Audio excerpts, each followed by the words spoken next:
Lord Phaethon, are you going to rest now? I can head back later, Vivian. You seem a bit off since we left the Hollow.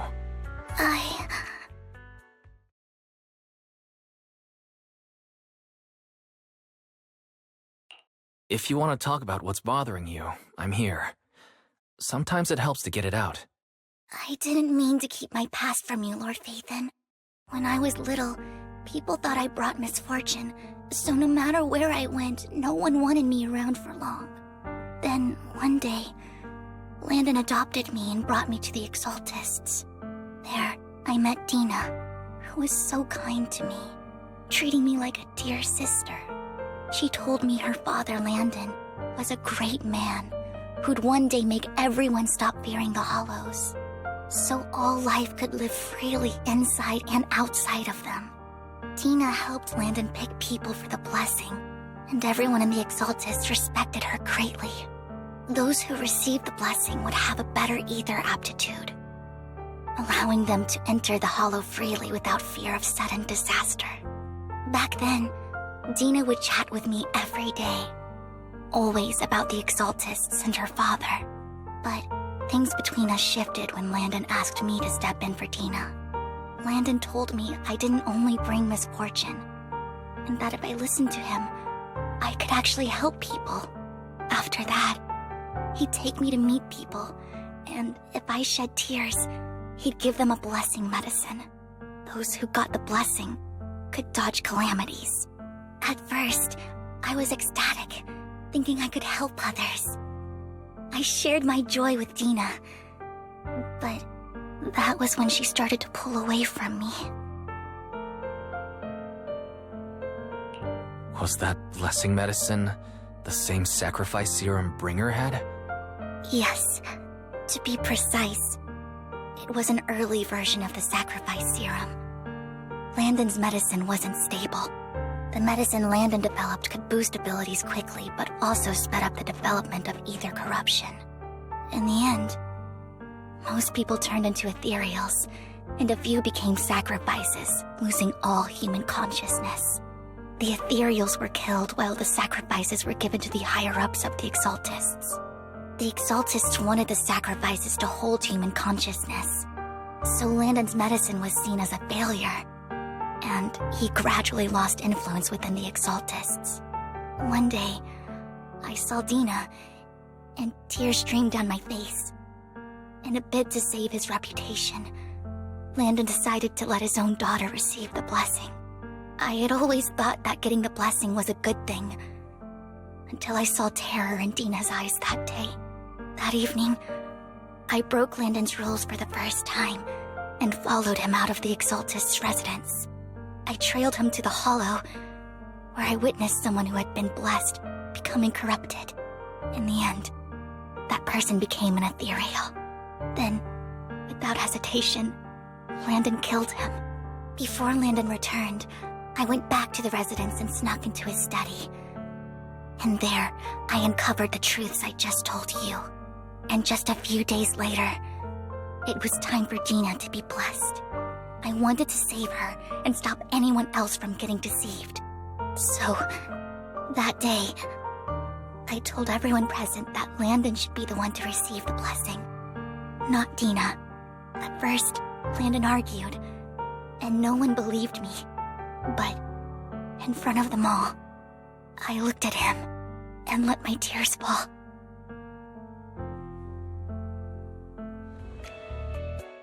Lord Landon, please accept the blessing.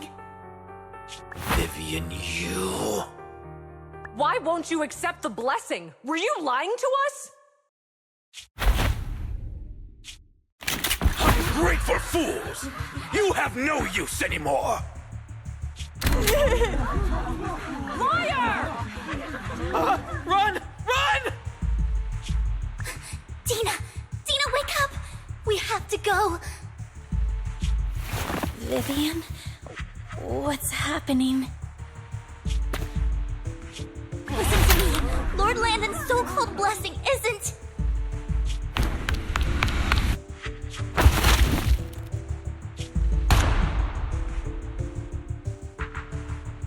Father!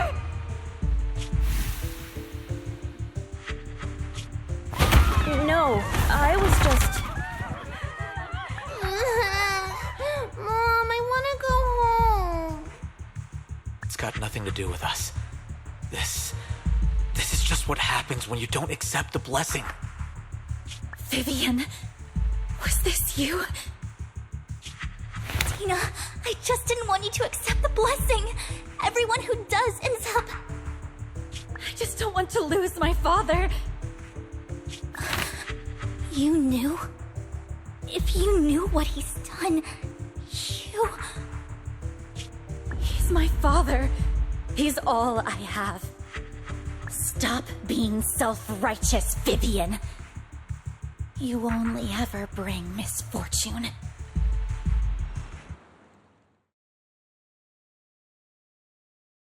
I thought once Landon was gone, Dina would leave the Exaltists. I never expected her to continue his research, or that Camille would stay. Camille lost her entire family in a hollow disaster, so she's always supported the Exaltists. She's not a bad person. She's just someone searching for hope. She joined the Exaltists very early on, and even watched Dina grow up. That day, she was just so desperate to save Dina that she... All these years, she's been following Dina, taking care of everything out of guilt, I think. But I didn't just fail to save Dina. I trapped her. I see misfortune approaching, but I can never change its course or avoid the bad ending. Maybe I really am a bringer of misfortune. No, you're not the one causing trouble. Whatever went down with the Exaltist, it was Landon who was pulling the strings. As for Dina and Camille, they knew the truth and they made their choice. The hollows and the disasters they caused took more than just their loved ones. Not all survivors cling to obsession and hatred like those two do. Lord Phaethon. You need to believe in yourself, Vivian. From what I can see, you're handling the sacrifice crisis pretty well on your own. Besides, you told me you really like who you've become. I hope that you can believe in that at the very least. Yes, that'll always be true. Thank you for listening to my story today. Years have gone by, but I've never had the courage to face all this. Maybe Dina and I were meant to meet today, so I could finally spill it all out. It lightens my heart a little. Lord Phaethon, you truly are a wonderful listener. Not just today. Whenever you're feeling down, know that I'm here for you. I will. It's been such a long day. You must be exhausted. I'll track down the location of the sacrifice core and let you know what I find. Good night, Lord Phaethon.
Shawl, I didn't expect you to be working here. Perfect. I was just covering someone's shift. The screening here is super strict, and I was afraid the supervisor would realize I was new and subbing for someone, so I hid in the control room during the supervisor's inspection. So I happened to bump into this guy, a blonde man wearing a hat, and I think he was checking some footage. Then he logged that footage into the tape he brought. Later, I found that part of the footage had been wiped. Blonde, wearing a hat. Could it be Hugo? Do you know him? I think it's him. If it were Hugo... I think I know where he would hide the tape. Thank you, Shaw. You were a big help. Great! You also helped me a lot when I started working. I used to make mistakes all the time. If it weren't for you cleaning up my messes, I would have been fired ages ago. So I'm happy I could help you too. All right, go ahead and do what you need to do. We'll catch up another time.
If I'm not mistaken, you and Vivian share the same goal.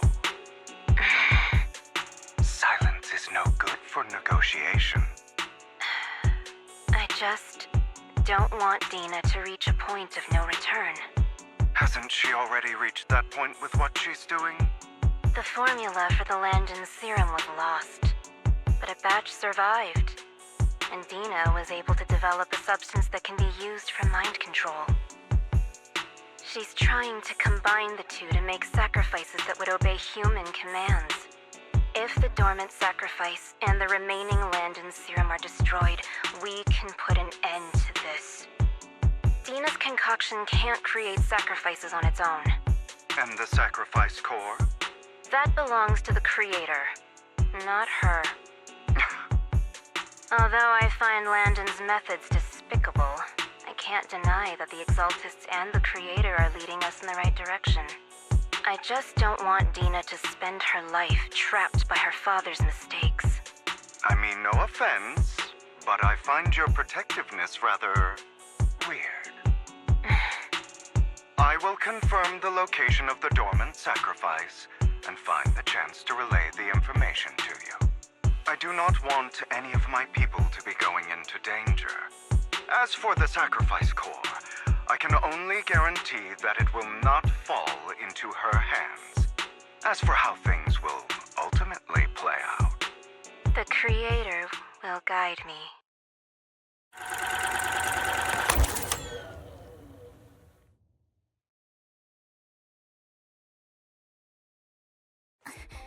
Camille was actually destroying the dormant sacrifice?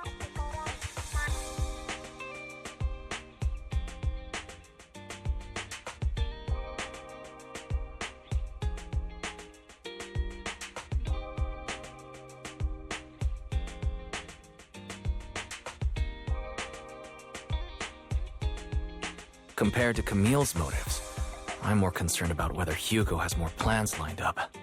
Hugo... Wise, Lycon just sent a message saying he's got something urgent that he needs to talk to us about now. All right, let's patch him in. Master Proxy, I apologize for disturbing you. We have just learned that the Ravenlock family will host a banquet tonight. This banquet is rather special, as they're allowing members of their family to invite business partners to attend. With Hartman at the center of controversy, there are many members of the family who are eager to use this opportunity to replace him. The mayor has been spreading rumors of a young tycoon who inherited a sizable fortune and is looking to partner with a person from an old and influential family. This information has lured a young man named Burton from the Ravenlock family. So, you want me to pose as this tycoon and use Burton to infiltrate the banquet? Correct. And Hartman's study is also located within the venue. I see. Hartman's study might hold valuable information.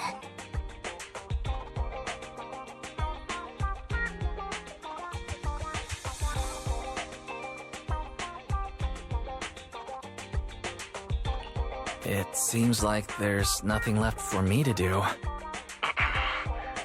You can attend as her +1. +1? Lord Phaethon, please go with me! Master Proxy, it seems Miss Vivian requires your presence, so... Yes, just your presence will help me immensely!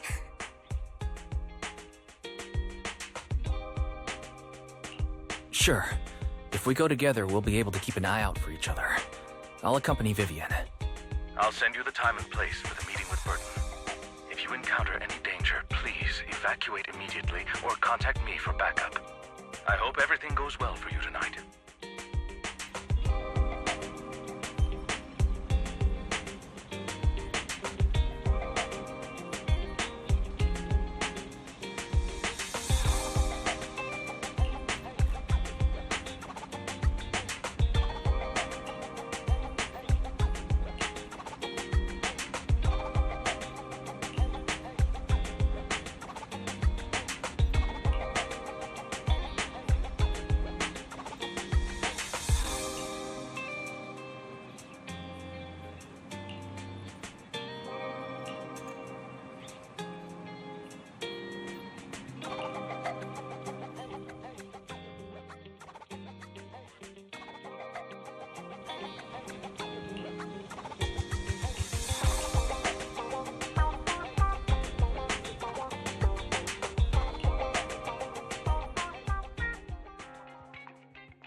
Miss Banshee, I believe I've shown you my sincerity. Now how about you?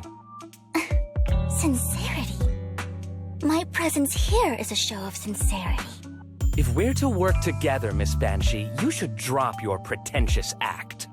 I am well aware of the ways of the Ravenlock family. If I were to come empty-handed, I probably wouldn't even be able to make it out the front door tonight. Since I agreed to come with you, and even brought along my most precious companion, does that not show my deepest sincerity? No need for such an off-color joke. Our door is always open for those coming or going. We both know what's what, so let's cut the small talk. I know far more about how the Ravenlock family made their fortune than most here. I am also well aware of why Hartman, despite such a massive scandal, still remains in power. Oh? Do tell. Exaltists, blessing, sacrifice, Landon. Where would you like me to start? How did you know that? No, who are you? Don't be so tense. If I'm not mistaken, it's about time the banquet began. My companion and I are practically famished. Is this how you treat your guests? By letting them starve?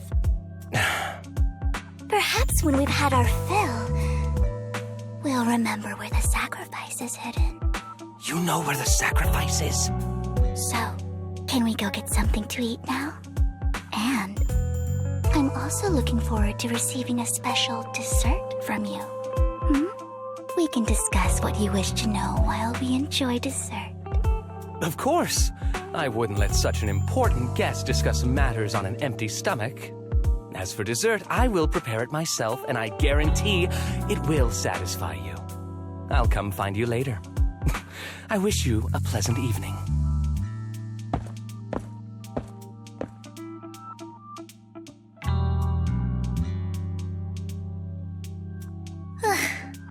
These kinds of people are exhausting to deal with. I really don't know how Hugo used to put up with it.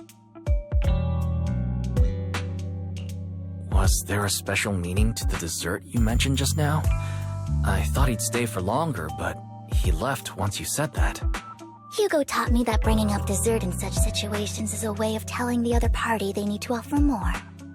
Fortunately, that old fox Hartman is terrified of losing power.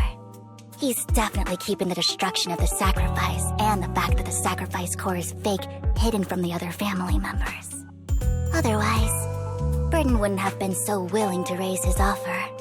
Lord Phaethon, let's find Hartman's study when the banquet is at its busiest. All right. I've already taken note of the surrounding terrain. Once more people arrive, we'll enter the garden through the door in the corner of the banquet hall. Wherever you go, I'll follow, Lord Phaethon.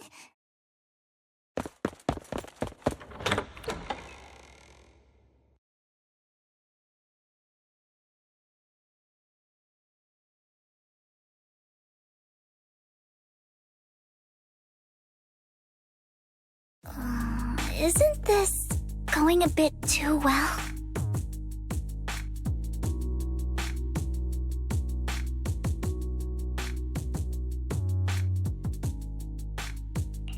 The security outside of the manor is really strict, but maybe it's more lax on the inside? Just in case, though, let's contact Lycon. Right. Having some backup would be safer. Let's check Hartman's recent correspondences for clues.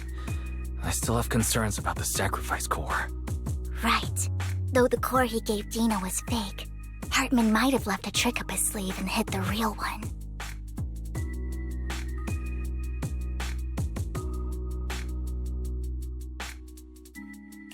Then let's split up.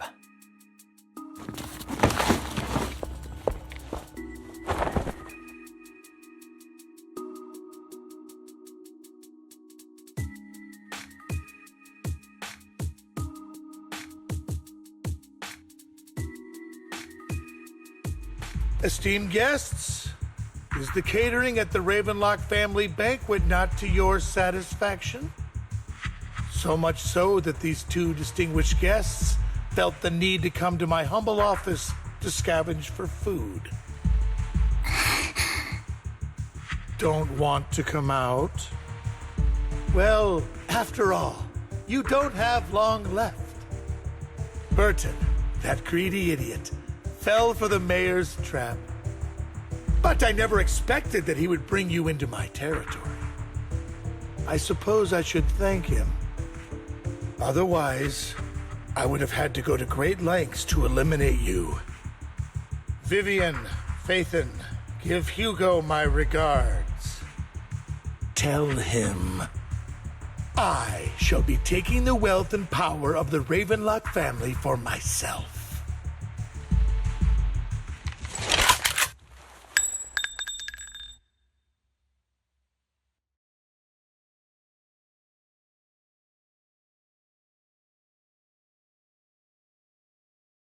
The bullet? How? Dear Uncle, why must we be so distant with one another? You can just tell me what you want to say directly. Hugo! Impossible! You're... Uncle, you must know a Ravenlock will never stop until they get what they want. Did you really think I would be defeated so soon, when I have yet to trample you into the dirt? You filthy bastard! You only know how to resort to these petty tricks!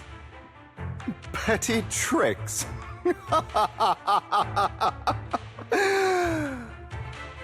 Perhaps you'd like to know what I managed to accomplish using this faked death of mine.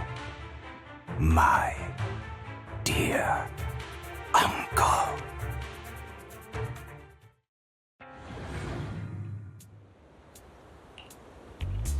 Faking my own death. Hope it's all worth the theatrics in the end.